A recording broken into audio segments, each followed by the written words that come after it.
Okay. Magandang umaga, mga kapatid, kaibigan. Narito na naman tayo para mag-aral sa salita ng Diyos. Bago tayo mag-umpisa, may konting hihilingin ako sa inyo. Paki-subscribe lang po sa aming munting YouTube channel, Marlon Coret YouTube channel, para mapabilis pagpalaganap ang salita ng Diyos sa buong mundo at maipakilala ang ating Panginoong Hesukristo na ating Panginoong tagapagligtas. Ayun lang po ang aming munting hiling. Paki-subscribe Marlon Coret YouTube channel. Maraming salamat po. Tayo na'y manalangin. Ama naming Diyos nga makapangyarihan sa lahat, salamat po Panginoon sa umagang ito. Narito na naman kami Panginoon para mag-aral sa iyong salita. Basbasan mo po Panginoon ang lahat ng mga makakarinig nitong mensahe nito, na sila'y makakilala sa iyo at ikaw ay tanggapin bilang Panginoon at tagapagligtas. Ito ang aming hiling at aming hiling sa iyo sa Panginoon naming tagapagligtas. Amen. Dito tayo mag-aral sa Juan Kapitulo 14, versikulo 18 hanggang 21. Ito mga kapatid, kaibigan, ang ating pag-aralan ngayon. Ito ang sinasabi dito sa versikulo 18. Hindi ko kayo iiwang nangungulila. Babalik ako sa inyo. Yan ang sabi rito. Hindi tayo iiwan nga nangungulila. Babalik ang Panginoon. Babalikan niya tayo. Yan ang pangako niya. Ang sinasabi dito sa versikulo 18. Babalikan niya tayo. Babalik ang Panginoon para isama niya tayo doon sa kanyang kaharian. Dito sa 19, ito ang sinasabi. Kaunting panahon na lamang at hindi na ako makikita ng sanlibutan. Ngunit ako'y makikita ninyo sapagkat mabubuhay ako at mabubuhay rin kayo. Makikita natin ang Panginoon dahil nabubuhay siya. Mabubuhay din tayo. Yan ang sinasabi rito. Bubuhayin tayo ng Diyos. Kahit mamatay tayo, bubuhayin tayo ng Diyos. Dahil pangako ito ng Diyos. Nga bubuhayin niya ang lahat ng mga nananalig sa Kanya. Lahat ng mga tumanggap sa Kanya. Bibigyan niya ng buhay na walang hanggan. Ayan ang pangako ng Diyos. Yan ang sinasabi dito sa versikulo 19. Ang mga hindi nananalig, hindi tumanggap kay Kristo, at iba ang destination nun. Ang destination nun ay lawa na po. Pero ang mga nananalig at tumanggap kay Kristo ay may buhay na walang hanggan. Pangalan ay nakasulat sa aklat ng buhay. Ayun ang katiyakan. 20. Ito sinasabi dito sa 20. Malalaman ninyo sa araw na yaon na ako'y suma sa Ama. Kayo'y suma sa akin. At ako'y suma sa inyo. Yan. Ang Diyos ay suma sa atin pag tayo ay nananalig, naniniwala at tumanggap kay Kristo. Anong ibig sabihin nito? Ang kanyang banal na espiritu ibinigay niya sa bawat isa sa atin. Kaya ang sabi, suma sa akin. Suma sa inyo. Yan. Suma sa inyo, suma sa atin yan. Yan. Yan ang ibig sabihin niyan, mga kapatid, kaibigan. Ang Panginoon ay nandito sa ating puso. Yan. Basta tayo ay nananalig at tumanggap kay Kristo. Binibigyan niya tayo ng banal na espiritu. Episo 1:13. May tatak tayo na banal na espiritu. Kaya kilala ng Diyos ang Kanya dahil may tatak na banal na espiritu. Kaya suma sa atin ang Diyos. Yan ang ibig sabihin yan.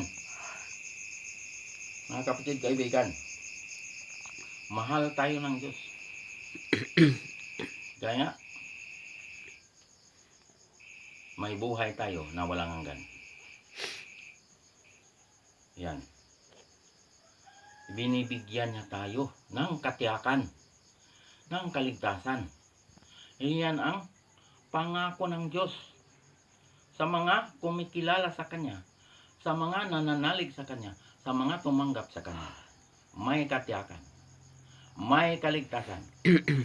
Pangalan ay nakasulat sa aklat ng buhay. Yan. Last verse, 21. Ito ang sinasabi dito sa 21. Ang tumatanggap sa mga utos ko at tumutupad nito ang siyang umiibig sa akin. Ang umiibig sa akin ay iibigin ng aking Ama.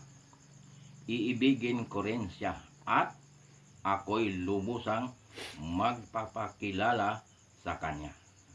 Ayan. Ang umiibig sa Diyos, iibigin tayo ng Diyos. Basta umibig tayo, iibigin din tayo ng Diyos. Yan, ang lubusan siyang magpakilala. Kilala ba natin ang ating Panginoong Tagapagligtas? Ibigin natin siya. Dahil siya ay Panginoon nga tagapagligtas. Si Jesucristo. Siya lamang ang tagapagligtas, wala nang iba. Lubusan siyang nagpakilala sa atin. Nga, siya lamang ang tagapagligtas. Siya ay Diyos nga nagkatawang tao. Siya ay tunay na Diyos at buhay na walang hanggan. Ayan mga kapatid, kaibigan, lubusan siyang nagpakilala sa atin. Kaya siya lamang ang tagapagligtas, walang iba kundi si Jesucristo lamang. Kaya nga ipinakilala nga siya lamang ang Diyos nga tagapagligtas, wala nang iba. Buong mundo ito, pinakilala ko na si Jesucristo lamang ang tagapagligtas.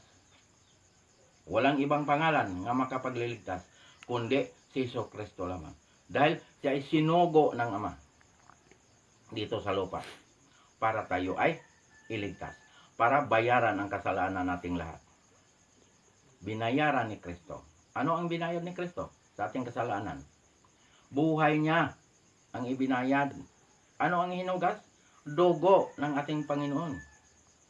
Ang hinugas ng ating mga kasalanan. Kaya nga ang kaligtasan ay napakahalaga. Ito ang pinakamahalaga na tayo ay nakakatiyak sa ating kaligtasan. Ngayong buhay pa tayo. Dahil ang kaligtasan ay ngayong buhay pa tayo. Pangalawang Korinto Kapitulo 6, versikulo 2. Ngayon ang araw ng kaligtasan. Ngayong umagang ito, ngayong oras na ito. Pag kayo ay nananalig kay Kristo, pag kayo tumanggap kay Kristo, tiyak, may buhay na walang hanggan. Pagkatapos tumanggap, anong gagawin? Magpabautismo. Sa ngalan ng Ama, sa ngalan ng Anak, sa ngalan ng Espiritu Santo. Pagkatapos, sundin ang kanyang mga utos. Ang sabi, pag iniibig natin ang Diyos, sundin natin ang kanyang mga utos. Yan, ito ang ating pinag-aralan ngayon. Iniibig natin ang ating Panginoong Hesukristo. Kaya tayo ay sumunod sa kanyang mga utos. Mahal natin siya. Kasi siya ay Panginoon nga tagapagligtas. Kaya sundin natin ang kanyang mga utos. Huwag natin itakwil ang utos ng Diyos. Huwag natin burahin ang utos ng Diyos. Para hindi tayo magkaproblema sa oras ng paghukom. Ayan, mga kapatid, kaibigan. Mahal tayo ng Diyos. Ayaw ng Diyos na tayo'y mapahamak. Gusto ng Diyos na tayo'y maligtas. Pero ang tao lang ang may problema. Kahit makarinig ng salita ng Diyos, ayaw makinig. Ayaw maniwala. Ayaw tumanggap kay Kristo. Kaya sila ay napahamak. Sila ang pumili sa kanilang kapahamakan. tinuturuan ng kaligtasan, ayaw maniwala, ayaw makinig, ayaw tumanggap kay Kristo. Ito ay kaligtasan eh. Kaligtasan ito. Katiyakan ito. Tinuturuan tayo sa bautismo. Bakit? Ano bang kahalagahan ng bautismo? Paglubog, namatay ka kasama ni Kristo. Pag-ahon, nabuhay ka kasama ni Kristo. Ayan ang kahalagahan ng bautismo. Namatay ka kasama ni Kristo. Nabuhay ka kasama ni Kristo. Kaya nahimo kang born again. Born again ka. Ikaw ay bagong nilalang na. Wala nang dati ang pagkatao. Pangalawang Korinto, Kapitulo 5, versikulo 17. Bagong nilalang ka na. Wala na ang dati ang pagkatao. Kaya pag masama kang tao ngayon, huwag ka nang gumawa ng kasamaan. Bakit? Bagong nilalang ka na. Wala nang dating pagkatao. Namatay ka na kasama ni Kristo. Ikaw ay nakatawid na sa kamatayan tungo sa buhay na walang hanggan. Juan 5:24. Ayan. Buhay pa tayo. Nakatawid na tayo sa kamatayan. Bakit? Nabautismuhan tayo sa pangalan ng Ama, pangalan ng Anak, pangalan ng Espiritu Santo. Kaya tayo ay nakatawid na sa kamatayan. Tapos, sundin natin ang kanyang mga utos. Bakit? Nasa utos ang palatandaan ng Diyos. Ano ang palatandaan ng Diyos? Yung ikapitong araw, yung Sabat, palatandaan ng Diyos yan. Nga? Ang sabi, kilala natin ang Diyos, kilala tayo ng Diyos. Dahil, ginawa niyang palatandaan ang ikapitong araw, yung Sabat. Nga? Nakakilala tayo sa Diyos. Ezekiel 20:20. Dahil ang ikapitong araw ay banal na araw. Ipinagpahinga ng Diyos yan. Pinagpala. Ibinukod para sa Diyos. Kaya nga, palatandaan ng Diyos yan. Ang ikapitong araw, yung Sabat. Yan mga kapatid kaibigan. Yan, katotohanan yan. Ang Diyos ang may sabi niyan. Kaya nga, sa bagong langit, bagong lupa, ang sambaron ay Sabat. Pag makapunta tayo doon, pag tayo'y naniniwala at tumanggap kay Kristo, tiyak makapunta tayo roon. Makapagsamba tayo roon. Doon sa bagong langit, bagong lupa. Sambahin natin ang Diyos sa Espiritu at sa katotohanan. Saan mabasa yan? Na may samba sa bagong langit, bagong lupa. Isayas, Kapitulo 66, versikulo 22 hanggang 23. 22, mababasa mo ang bagong langit, bagong lupa. Mababasa mo sa versikulo 22. Versikulo 23. Pag nakabasa ka ng araw ng pamamahinga, Sabat yan, hindi yan linggo. Lahat ng bansa pupunta roon para sumamba sa Diyos. Lahat ng bansa, hindi sinabi Israel lang, lahat ng bansa, kahit saang bansa. Yan ang sinasabi, pupunta roon para sumamba sa Diyos. Pag ligtas ka. Pero pag hindi ka ligtas, di ka makapagsamba ron, hindi ka makapunta ron. Kaya hindi makapasok doon ang mga pangalan na hindi nakasulat sa aklat ng buhay. Dahil ang destination nun, yung mga pangalang hindi nakasulat, lawa na apoy. O yun ang pangalawang kamatayan. Yun ang impyerno. Yun ang pupuntahan ng mga pangalang hindi nakasulat sa aklat ng buhay. O yun lang makapunta ron, yung mga pangalan nga nakasulat sa aklat ng buhay. Yung mga ligtas lang ang makapagsamba ron. Kaya mga kapatid kaibigan, ngayong umagang ito, tiyakin natin ang ating kaligtasan. Paniwalaan natin ito, ang salita ng Diyos. Dahil itong salita ng Diyos ay buhay ito. At katotohanan ito. Wala itong halo nga kasinungalingan. Pag ang Diyos ang may sabi, ay matutupad. Pag sinabi niyang baguhin niya ang langit at lupa, babaguhin talaga niya ito. Babaguhin niya ito, yung langit at lupa. Babaguhin niya. Pati tayo, babaguhin ang Diyos yan. Ito katawan ko, nabubulok. Palitan ito ng katawang hindi na nabubulok. Katawang panlangit ang ipapalit nito. Doon tayo magsama-sama. Doon tayo magsamba. Sa bagong langit, bagong lupa. Sambahin natin ang Diyos sa Espiritu sa katotohanan. Kaya mga kapatid kaibigan, tinuturuan tayo ng Diyos dito pa lang sa lupa, tinuturuan na tayo para walang mga tuwiran sa oras ng paghuhukom. Tinuturuan na tayo. Kaligtasan, tinuturuan tayo. Sino tagapagligtas? Si Jesucristo. Tinuturuan tayo sa bautismo. Tinuturuan tayo sa kautusan. Tinuturuan tayo kung kailan ang kaligtasan. Ngayon, buhay pa tayo. Yan. Kumplito ang tinuturo ng Diyos. Kaya mga kapatid kaibigan, ngayon pa lang, tiyakin natin ang ating kaligtasan. Buhay pa tayo. Hanggang dito lang po. Tayo, paki-subscribe lang. I-subscribe lang po ang munting YouTube channel, Marlon Coret YouTube channel, para mapabilis pagpalaganap ang salita ng Diyos sa buong mundo at maipakilala natin ang ating Panginoong Jesucristo, ating Panginoong tagapagligtas. Yun lang po. Maraming salamat. Tayo na ay manalangin.